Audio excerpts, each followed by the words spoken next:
The new Entrepreneur Show is sponsored by Statewide Insurers Group. As an independent agency, we can shop your insurance needs for the best coverage and the best value. Also sponsored by the Small Business Centers of Nash, Edgecombe, and Wilson Community Colleges, as well as the Eastern North Carolina Center for Business and Entrepreneurship.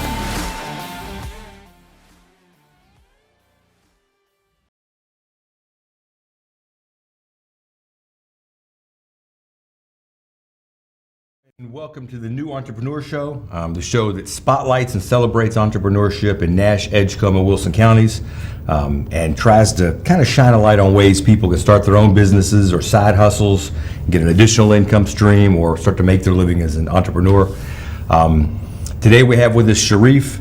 Sharif's a young man who, like me, is a serial entrepreneur. He started lots of businesses. A lot of folks get what we like to call paralysis of analysis.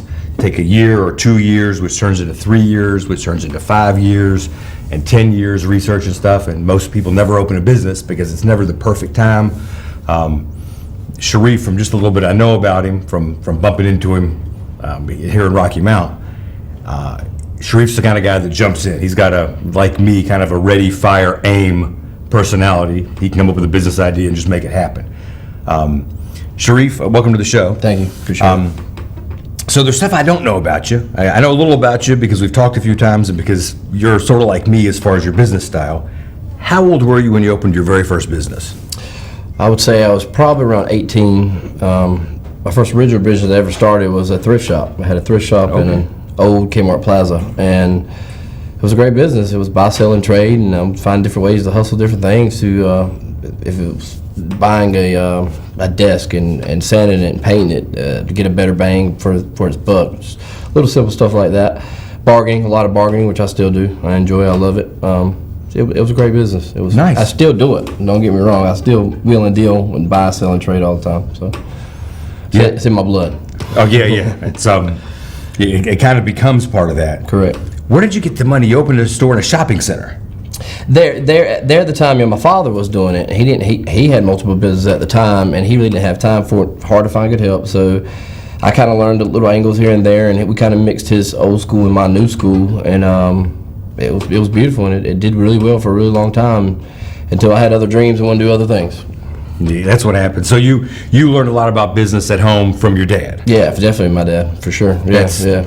If you have the advantage of growing up in a family where business is part of the culture and part of what gets talked about at the supper table, it's an advantage. You can learn all those things. There's tons of resources. We've talked to folks at Wesleyan and Nash Community College and Wilson Community College and at Edgecombe, where they've got these business centers they can teach you. But if you grow up with it, it's a huge advantage sometimes. True. It lets you jump in at 18. True. Yeah, but with that being said, me and my dad, we are a lot alike and a lot of difference. We see things from different angles, which is good. It's a great thing. If we agreed on everything, it just would be boring. But he has his way of doing things, I have my way of mine, and I've learned a lot from him. He's learned little stuff from me here and there. We still learn from each other till today. So yeah, that happens. Well, you've met my dad. It's sort of the same thing with him. Yeah, he's awesome, by the way. I learned so much from him. I still do when I talk to him. For sure. But so you had the thrift store. Now I know where you are now. What was the next thing when you decided the thrift store wasn't enough for you? You wanted to move forward. What was your next business? My next business that I still own until today was I became a professional body piercer. Body modification, there's different titles and all that. And I came up with a theory of better quality for a better price, because I knew what we had in, what it took to do certain things, and I just felt it was unfair that people had to pay such high prices to get good services that don't take that long. So I had money saved up, went to here at Golden East Crossing Mall, and I proposed a business idea thinking I was going to get shut down immediately, of the body piercing industry and how it was going to grow. And I had met the regional manager. I don't remember his name. He was a really nice guy. And make a long story short, we signed a contract, and I'm still doing that to this day. Nice. Been successful, been awesome. It's been a blessing. Nice. sure. So you'd saved up money from your first business to get Correct. this one going off the ground. Correct. Did you open up with a bunch of employees, or did you have to start being there 7 days a week? 7 days a week. In the piercing industry, it's not like you can just hire somebody. It has to be somebody that's been trained, how not to cross-contaminate. It's a lot of little things, how to sell jewelry, sizes, the whole nine. I've been blessed with some great employees that's been with me for a long time. I just lost one after Melissa Webb, by the way. Hey, girl. She was with me like 11, 12 years, and she's got bigger and better dreams that she's doing now, and I've always promoted that. And then I've got Daniel Willis, who's with us as well, who's been with us forever. And they have been loyal, and as far as hiring people, really all you can do in that industry is hire people to work the front desk, to take paperwork or sell jewelry. Other than far as body modification, that's something that has to be learned. It's like school. I mean, it really is. I've had people that's been with me maybe 2 years before we would feel comfortable enough to release them to work with the public, and certifications and permits, and you got to get a little bit of everything, All right, and how long have you been doing the body? How long is that body piercing business? You said 8 years? No, it's probably been longer than that. Let's see, probably around 10, 11. My own shop about 9 or 10. I don't, All right. Yeah. And what you've got a decade in that business, in that industry now. Yes. What do you wish you knew then that you've learned since? What would have made your life easier if you'd have figured it out before you opened that business? Open more of them. So faster expansion. Yeah, no. I wish. Sometimes I've made business decisions that wasn't so smart, and I wish I would have stuck to that industry a little bit more. But I've kind of went everywhere. My mind's always going, and I'm always thinking new ideas and what people would like, and what would the city like, or just. I've learned a lot as far as financial situations, like saving money, investing in the right things, just a little bit of everything, really. So. That's typical. Yeah. In business, you learn a lot from making mistakes. Correct. And I've made some extremely expensive ones myself as well.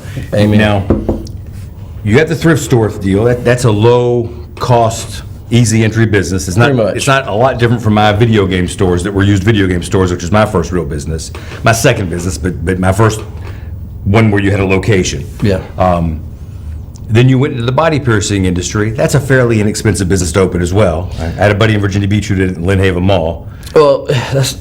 I mean, it all depends. To me, it all depends. I mean, it depends on the product that you serve. Like we like titanium, niobium. We want surgical steel. We want the best of the best. Back then, there was a lot of jewelries and metals that were going around that was not good quality and stuff like that. So I made sure to make a point to have a good quality and have the best bang for your buck and the best professionalism for your money. And yeah, I wouldn't say it was inexpensive. I believe it would be more inexpensive this day and time than then. That's just because you have all these companies competing with each other to get your business. Pretty much they're undercutting each other, which hurts themselves, just to try to get your business. So there's a lot more. There's a bigger variety of places you can go to buy product. I can put it to you that way. But we like to go with any company, which the same company we've been with the whole time, that has like metal certificates, certifications that we know that's good product, because you don't want to do a piercing on someone and it be something, not saying nothing negative here, made in China that your body's foreign to, and you're putting in your body that can cause irritation, inflammation,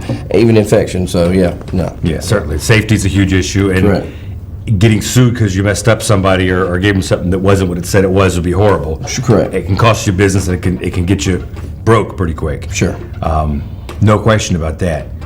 So you went bigger and better. Correct. Thrift stores, real low investment. Piercing isn't a giant. It's not $1 million store opening. You're not Correct. opening a Olive Garden franchise. Correct. But it's significant. How long was that your only business? That one. That one at that time, yeah, that was it. Yeah, and then I even I opened have a great relationship with the mall, and I opened a little hot dog snack shack thing that did well for a good while, and then I had sold out on that, and just kept looking for bigger and better things, and that's what I did. I've been good at opening places and selling them, you know what I mean? And that was a little thing I did for a little while. It was even convenient marts, or I've had a couple different things that I've tried doing that I've pulled back on. I've a couple things that I'm still trying till this day. So yeah. Well, startups is a skill for sure. Being able to start a business with a tight budget is a skill that not a lot of people have. Very true. And you can make money at it. Correct. I've never sold a business. weirdly enough. I've been in business for a long time, I never sold one, but there's a lot of people that make great money that way. Sure. You know, there are people who make millions that way by starting a chain of, you know, dock in the box places. Sure, very true. And they only build it to sell it. I've never done that, but I know people have made fortune that way. How long did you just stick with the Pearson thing before you jumped into other businesses? I'm trying to remember. Okay, yeah, here's what I did. So my next move was I went to Greenville. I opened one in Greenville. I tried to get in Greenville Mall there. At that time, they didn't have any actual storefronts. All they had was kiosk, which, you know, of course, we can't do what we need done out of kiosk. So they promised me a store within 6 months. I rented a kiosk, which actually did pretty well. 6 months came up. They still didn't have a store available, so I ended up opening on a storefront, not in the mall. It was on 10th Street, if I'm not mistaken, and I had another shop there, and it did well for a while. But I mean, I just couldn't be there and here, and couldn't watch everything. So that's my number one problem to this day, is finding good help. But sold that. So yeah, 2 stores. You'd think 2 stores would be twice as much trouble as one. Very true. But the second store is about 4 times as much trouble. Oh yeah, especially if you can't be there. And regulate it the way it needs to be regulated. And you had 40 minutes of travel time between one and the other. There and back. So now you're talking 2 hours. 45. Yeah, you almost need a clone of yourself to run it. And that's a mistake I've made numerous times. Yes. You try to expand too fast. You need people. Now, for me, the businesses I've been in, they've all got the same pattern. I'll get a concept I like, and I'll get it up to 12 or 13 locations. But above about 8 locations is too big for me. Oh yeah, that's when you get that. And so things start to peter out. Yeah, you need to hire managers to hire to watch those people. You got to hire managers to hire that manager. I get it. Trust me. I know. Next time I get a chain up to 6 stores, I'm going to hire a really good, expensive district manager who can watch half of them. Correct. Because I thought I could do everything. I'm no good at I'm no good beyond a certain point. Correct. And it takes some practice to be good at too. Yeah, there's limitation to everything. No question. Yeah. Have you, in all this expansion, these early business openings, did you get any SBA loans? Did you get people to invest, or is this all out of your own pocket? That was out of whatever. I put money back into the business. So whatever the business I was at the time, I would put money back into it. Like even then, like I opened Precision here on Sunset, and that did really well for a really long time. And after maybe 5 years, I was at that location. I sold out. I got a pretty penny for it, and that's when I jumped into the next business. So yeah. And that's an important thing too. I hear people all the time saying, well, if I can get somebody to invest in my idea, I could make a fortune. Here's the truth of the matter. It's not that easy. Yeah, almost everybody who starts a business, they either start it from their own pocket or money from family and friends. That's it. Correct. You're not. If you want an angel investor, you can want an angel investor. They're not easy to come by. Or they have different visions. I've had people who wanted to come in and offer me pretty pennies for certain things, and just they see it one way, I see it another, and I mean, there's no need to even try it. If you guys can't be on the same page, don't waste your time. Yeah, and my advice on that one, and I've always followed this, is if it's your business and your dream, you can't let somebody else have enough control that they're the tail wagging the dog. Yeah. You've got to keep control. I've never taken a 50-50 partner in my life. I'm talking to somebody about selling part of my business and owning some of his. But if we do that, me and this other fellow who's in a similar business to me in this particular field, and an investor with cash are all going to own a third of the final company. So no one person can dictate things. I be very careful taking 50-50 partners. Be very careful giving an investor controlling interest. Correct. And I think you feel keep the it same silent way. if you do something. Yeah. Yeah. I mean, if you can own 50.1%, you're good. Majority. And treat people who invest in you. If you get family or friends or even a stranger to invest in you, you got to treat them fair. Agreed. If you cheat people, that comes back on you. I've had a partner. I know how it goes. Yeah. And you can not cheat somebody and they can believe you did. That also happens. If business is making money, everybody's happy. Or you could trust somebody and think they're not cheating you and find out that they are. Oh yeah. Yeah. It's my dad has taken partners. It's never worked out well for ever worked out well for him. Yeah. And I'm just not that trusting. I take investors. They've all made money with me, but I'm not. That's one of the questions you asked earlier. What have you learned from them? I've learned that. But I do believe there's still a lot of good people, and people mean the right things, but a lot of people make mistakes. I'm at the point in life with business that I can't afford mistakes. I got to do what's right for me and mine, you know, and for the community, for the people, for the customers. I mean, because without the customers, you have nothing. You know what I mean? So, Yeah. Oh, I think I'm with you. I think 80-90% of people are good people who wouldn't cheat you. correct. But the ones who will cheat you are good enough at it that you can't tell the You difference. would never know. You would never know. So there's no. It's happened to me. That's what I'm saying. Yeah. Yeah, it's like that old thing about say, here's 5 M&Ms, only one of them's poisoned. Have one. You're not going to have one. Good luck. And about 1 out of 5 people, I think, will take you to the cleaners and take everything you got if they can. Very true. Very For true. some reason, I locked my doors and I had a bike lock when I had a nice bicycle. Most people ain't stealing my bike, but it only takes one. Very true. It only takes one. So protect yourself and be careful. The other thing, and we'll have to take a break here in just a minute, but the other important lesson that we glossed over real quick, and Sharif and I are the same on, is sometimes you just got to jump in the pool. Don't be scared. Don't live to be 80 and regret thinking about, oh, I wish I'd have tried it. What's the worst thing you have? You could fail. Try again. Get up. Keep going. Yeah, we've all had business failures. I failed plenty of times. I still fail to the day on certain things, but I'm not going to give up. So it's about jumping in. You can learn more in the ring doing the damn thing than you can studying it for years, and there's never going to be a perfect time. Very true. And the best way to learn is hands-on. It is getting your hands dirty, doing it, being there. And I've learned that the hard way myself, showing more attention to one side of one business than the other, thinking this one's fine, but no. I mean, that's where a lot of mistakes happen, and if you're not there to correct them, it's not good. Yeah, they all take a lot of attention. For sure. And if you get in business and you've achieved some success and you have one loyal employee who can do things, who can think for themselves, who's honest, who's a hard worker, that's a treasure. None of us can be successful without that person. Very valuable. Yeah, correct. Very valuable. Most you can be is self-employed without that person. Treat them like gold. Yeah. Yeah. And Show your appreciation, you know. people like me and you need that person. We All need the that time. person. I've got one who's been with me for years, Jackie. I probably couldn't have run any more than 3 stores without Jackie. Oh, yeah. She's better than me in almost every way. Correct. But she's not a risk taker. Correct. And I am. That's the only advantage I've got is I'll jump in and take a risk. Yep. But she's better at almost everything that I am. Crunching numbers and yeah, I get it. Trust me, I get Organization. She could do any of it. it. Right, yeah. So we'll be right back. We've talked a lot about Sharif's history, his early days in business, and that's on purpose because we got folks out there who want to go into business, especially in a bad economy.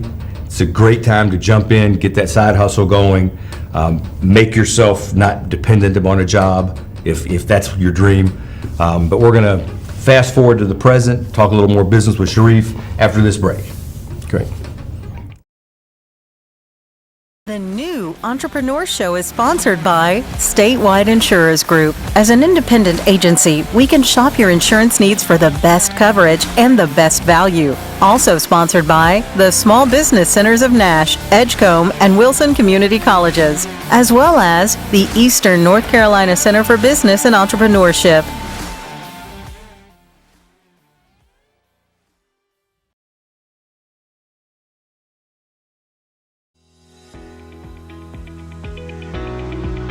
Small Shops Marketplace is in the business of helping you go into business for yourself. Anyone with a dream and a product to sell can open a retail store here at Small Shops Marketplace. We're open 7 days a week with staff to assist your customers. Join dozens of your neighbors and try your hand at business ownership here at Small Shops Marketplace, located in the Inglewood Square Shopping Center at 2916 Sunset Avenue in the former Steinmart location.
All right, welcome back to the New Entrepreneur Show. We are talking to Sharif, a restaurateur, body piercer, thrift store owning, jack of all trades, or businessman of all trades, I guess. You've been in all. How many businesses have you owned total, you think? Maybe 8. You're what, 50, 60 years old? I wish. No, I don't wish. I'm sorry. No, okay. No, not yet. I hope to be accomplished and have it all figured out by 50. I went past 50 a while back. I never figured it all out, but you just keep learning as you go. It's not even about the. Of course, money's great and all that, but it's not even about the money. It's the rush I get opening something. It's the rush I get helping people or having get a compliment online. It's a good feeling, you know. Like employing people, offering something nobody else has. I mean, I love it. I love it. Building a business, it's just fun to me. Yeah, I'm with you. Sometimes it's better to be the captain of a leaky rowboat than, the guy who cleans the toilets on a battleship. I do that too. We do it all, but you're also the captain. For sure. Now, fast forwarding, because we only have half an hour, so we have 8 minutes left or something. So we can't go through your whole history. Sure. We could do a series on the business that Sharif has opened, and he's a relatively young man. And you'll open twice as many throughout the rest of your life, and you're just getting started. But Sharif now is in the restaurant business. You have a restaurant called the Thirsty Bull. I was going to say the Thirsty Camel, which was a restaurant back in Norfolk where I lived, but the Thirsty Bull. And I'm a patron. I love the place. You've got oysters. I love the oysters. They're good and fresh. Steaks, sandwiches. We're a Thirsty Bull restaurant, steakhouse, oyster bar. We got the whole 9. We have fresh oysters that come in out of Little Washington crab. Our seafood comes in on ice. It's never frozen. That was a niche I wanted. Our steaks are hand cut. They're fresh. They're never frozen. We have a lot of aspects that not many or no places around here offer. You got to go towards Raleigh to get, So yeah, I'm a huge fan of the oysters. That's my go-to when I'm there. So you got this restaurant. It seems like it was doing pretty well before everything shut down. Correct. Always had a decent crowd. Did you live a charmed life where you had your first restaurant idea and poof, it made it? Well, no. Prior to the Thirsty Bull, it was the chopped panini, and the chopped panini. I just don't believe the concept works around here. I mean, till the day I closed, I would people would come in and ask me what a panini is. So, like, if you go to the Raleigh area, it's a popular thing. I had organic foods and everything. It wasn't working from around here, so I said it's time to close shop. And that's when I opened Snowball Playland. And while I was opening Snowball Playland, I'd forgotten about that. Yeah, so which we can't open now. But as I was working on that, after I was pretty much done opening, which I ended up opening late. Opened last year, the day school started. I was like, all right, I got to get back to the restaurant. What can I do different? So I figured there is no non-franchise local steakhouses in town that I know of. There is no fresh seafood, not frozen, fresh, real fresh, genuine seafood. There's no oyster bars, and I just went to town and creating ideas, building a website, building a menu, and I got a lot of feedback from friends, family. I always like to ask people. I even called you if you remember. And that's when I created and developed that idea and started going. I went and remodeled the panini and shut the doors, and that's when the Thirsty Bull was created. So and that was a relatively quick thing too. Yes. You had that idea, and the Thirsty Bull was in existence. Yeah, well, yeah, quick. Because you're sitting there, you're paying lights and rent on something you're not making money off of. So I mean, you want to get it done fast as you can, and yeah, it had to happen. It had to happen fast. Well, I liked the panini, but the Thirsty Bull I think is a better concept. I agree, 100%. I like it a lot. So you're starting the restaurant business. Then was that hot dog stand you had in the mall? Well, yeah, somewhat. Yeah, I actually owned a portable hot dog stand too. That I would go out to special events and I would cater food and local places here, and that was, yeah, it was an idea between me and an old friend, and we just made it happen overnight. Really, the original idea. So you've kind of been growing in the restaurant business and getting that put together now. With this COVID-19 thing, the restaurant's all shut down. You've been down for what, 6 weeks? Yeah, that's about right. What have you been doing to make ends meet? I've been building decks, porches. I've been doing, like today I to come meet you, I've been doing sheetrocks. I've been doing little side jobs, trying to keep busy and keep money rolling, you know what I mean? hiring my staff and letting them work, but it's, of course, it's a limited amount of hours that I can give them. We're still detail cleaning, even though we're not open, and we're still coming up with different ideas. We tried the delivery. It just wasn't, it was becoming to a point where it wasn't worth it, and it was costing me more to stay open for my employees and delivery and all that than it was to shut it down. So it was just a smarter move. And even like, coming up this Friday, if our governor lets us open up, it's like, should I wait a week? Are people still going to be scared? Do I want to go spend $2,500, $3,000 on food, then it go bad and people not show up? I mean, I can't blame them if they don't, So it's pretty much a gamble at this point. I mean, I will open 100% back. I just don't know when. You know what I mean? So I'm hopefully going to open this Friday, and we're just going to see how it goes.